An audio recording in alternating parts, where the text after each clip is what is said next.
कि मैंने आपको फॉर्मूला बताया था कि x बराबर का होता है माइनस के b plus minus under root v square minus 4ac और बटे में कितना होता है 2b।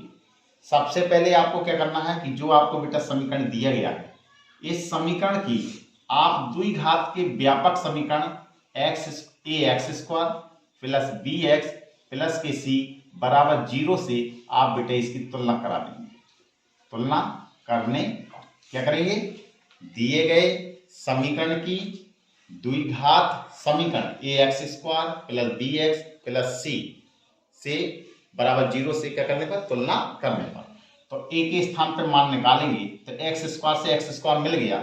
यहाँ ए के स्थान पर कुछ नहीं लिखा है, जब कुछ नहीं लिखा होता तो 1 माना जाता है।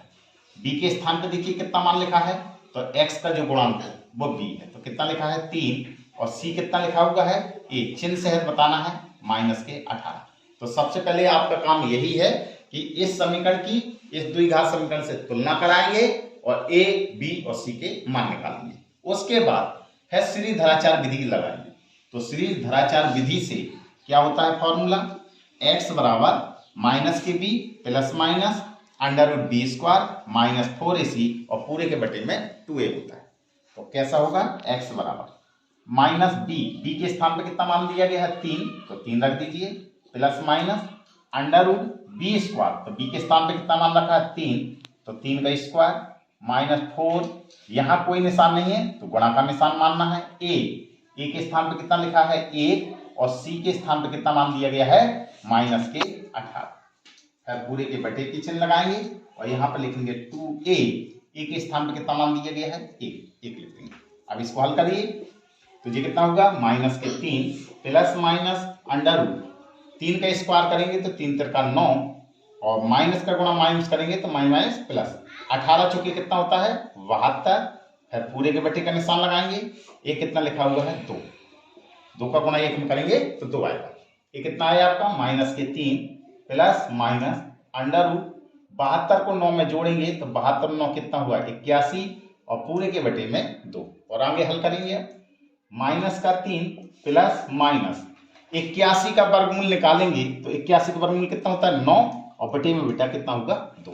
अब बेटा आगे हल करने का तरीका क्या है, आगे हल करने का तरीका ये है, क्या करते हैं एक बार आप लिखोगे प्लस चिन्ह लेने पर, प्लस चिन्ह लेने पर तो एक बार बेटा प्लस यहाँ 2 चिन्ह लगे हुए ना प्लस माइनस तो आप एक बार क्या करेंगे प्लस का चिन्ह रखेंगे और बटे में 2 तो 9 में से 3 गया कितना बचेगा 6 और बटे में 2 2 3 6 तो एक आपका बेटा x का मान कितना निकल के आया 3 निकल के आया।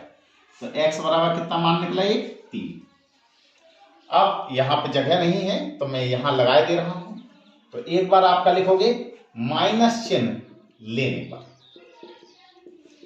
तो माइनस चिन्ह लेंगे तो x बराबर कितना होगा a माइनस का 3 है और यहाँ चिन्ह लेना है तो प्लस की जगह कौन सा चिन्ह लेना है माइनस के 9 और बटे में कितना होगा आपका 2 माइनस के 9 माइनस के 3 कितना हो गया माइनस के 12 और बटे में बेटा 2 का भाग करेंगे 2 6 12 कितना आया माइनस के 6 तो x बराबर कितना आया माइनस के 6।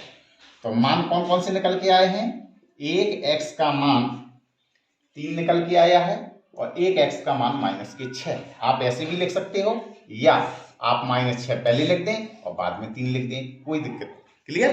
तो इस तरीके से हम समीकरण को बेटा हल कर सकते हैं, लेकिन कौन सी विधि से, श्रीधराचार्य विधि से। तो मैंने आपको बताया जब ऐसा समीकरण दिया हो और आपको श्रीधराचार्य विधि से हल करना हो तो हम ऐसे सवालों को लगा सकते हैं। जैसा कि मैंने एक श्रीधराचार्य विधि से समीकरण को हल करना बताया और इससे पहले मैं आपको गुणनखंड विधि के द्वारा समीकरण को कैसे हल करते हैं ये आपने देखा।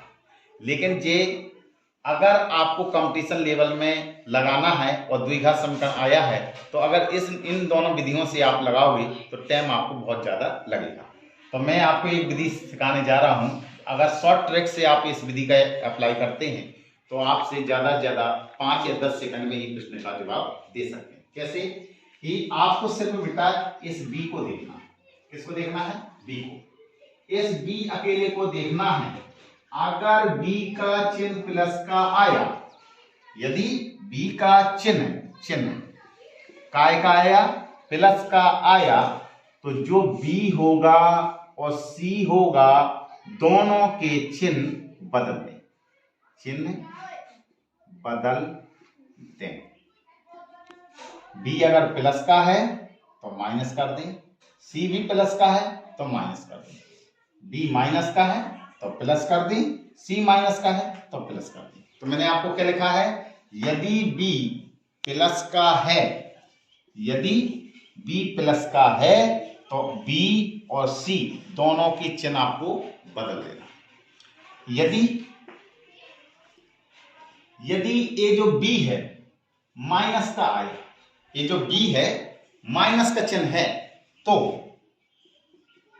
केवल बी में चिन्ह बदलें, चिन्ह बदलें, सी का चिन्ह नहीं बदलेगा,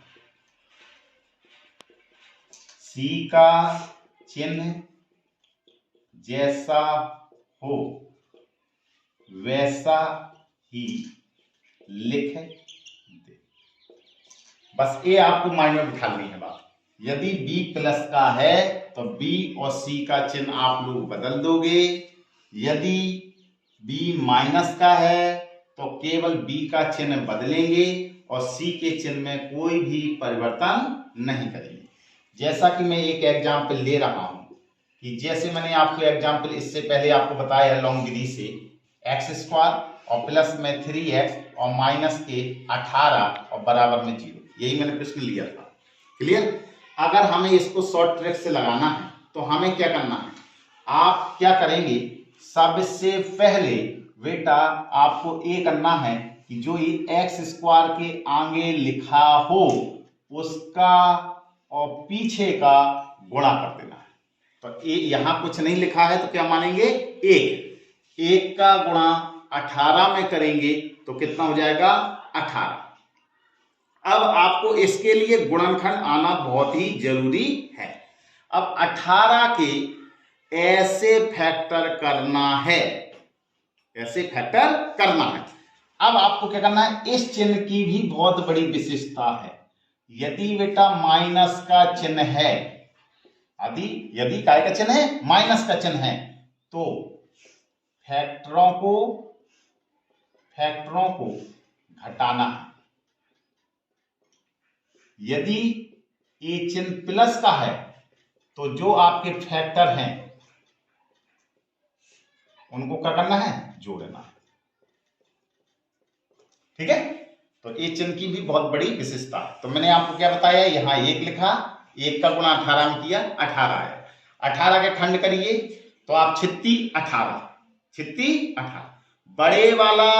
बड़ा वाली जो संख्या है उसको आगे लिखना है, फैक्टर की जो बड़ी संख्या आएगी उसको आगे और छोटी संख्या को पीछे। तो आपने लिखा 36 18, यानी 6 लिया और 3 लिया, आया। अब मैंने आपको क्या बताया कि घटा के ही यहां माइनस का चिन्ह लगा तो आपको घटाना है फैक्टरों को और देखना कि ये इतने के बराबर आया निकल के कि नहीं आया। अगर यहां जोड़ का निशान लगा होता तो आपके जो फैक्टर आए हैं उनको जोड़ना है और जोड़ के ही ये संख्या आएगी। तो यहां पर तो आपका माइनस का चिन्ह लगा है तो आपको क्या करना है, घटाना। तो आपने देखा कि 36 18 और 6 में से 3 घटाएंगे तो वैसे भी 3 ही आता है। क्लियर? अब आपने सीख लिया कि 6 और 3 आएगा। अब मैं अपनी ट्रैक में ले जाता हूं वापसी। क्या है ट्रैक में कि बी आपको देखना है, बी अगर प्लस का है, बी कहां होता है, एक्स का जो गुणांक है यही है बी।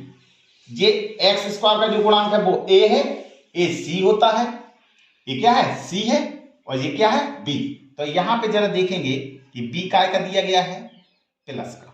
बी काय का चिन्ह है, प्लस का।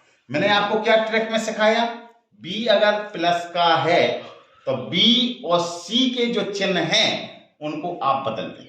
तो बी का चिन्ह काय का था यहां पे बेटा, प्लस का, तो काय का चिन्ह हो गया माइनस का।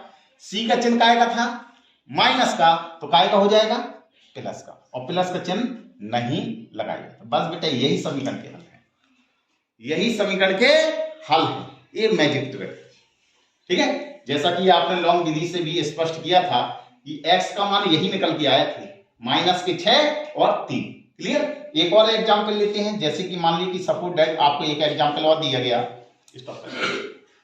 और लिया, लिखा 3x² माइनस के 10x और माइनस के 8 और बराबर में 0, और आपसे कहा गया कि समीकरण के हल कीजिए और शॉर्ट ट्रिक से आपको हल करना है। क्या करना है कि इसका जो 3 लिखा और जी 8 लिखा, इसका गुणा कराएंगे, 3 और 8 का गुणा करेंगे तो 8 3 कितना होगा 24।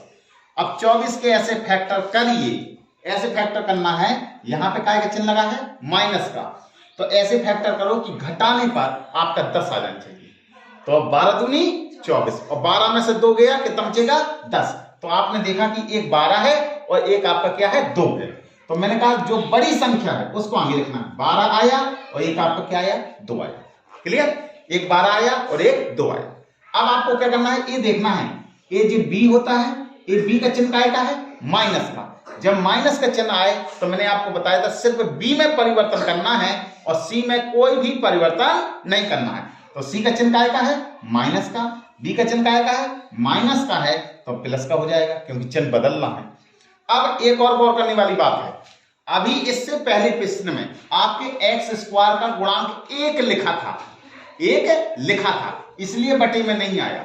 लेकिन जब कभी भी x² का गुणांक यहां कुछ भी संख्या लिखी हो तो बस उसी को बटे में लिख दीजिए, उसी को क्या कर देना है बटे में लिख देना है। 3 का पाड़ा पढ़िए, 3 चौके 12, एक 4 आया, एक माइनस के 2/3 आया, बस यही आंसर है। स्टॉप कर, इस तरीके से आपने देखा कि यही। अब इसको अगर हमें मान लीजिए कि सिद्ध करना है कि यही आंसर है कि नहीं है, तो अब मैं आपको सिखाने जा रहा हूं गुणनखंड विधि। गुणनखंड विधि से समीकरण हल। समीकरण हल क्या करना है, 3x² माइनस के 10x माइनस के 8 बराबर 0। जैसा कि मैं पिछले वीडियो में आपको गुणनखंड विधि सिखा चुका हूं। क्या करना है, 8 का गुणा 3 में करना है, 8 3 24, 24 के ऐसे खंड करिए 10 आ जाए, तो 12 दूनी 24, कितना होगा 3x² माइनस लिया 12x, 12 में से 2x गया, माइनस के 8 और बराबर 0।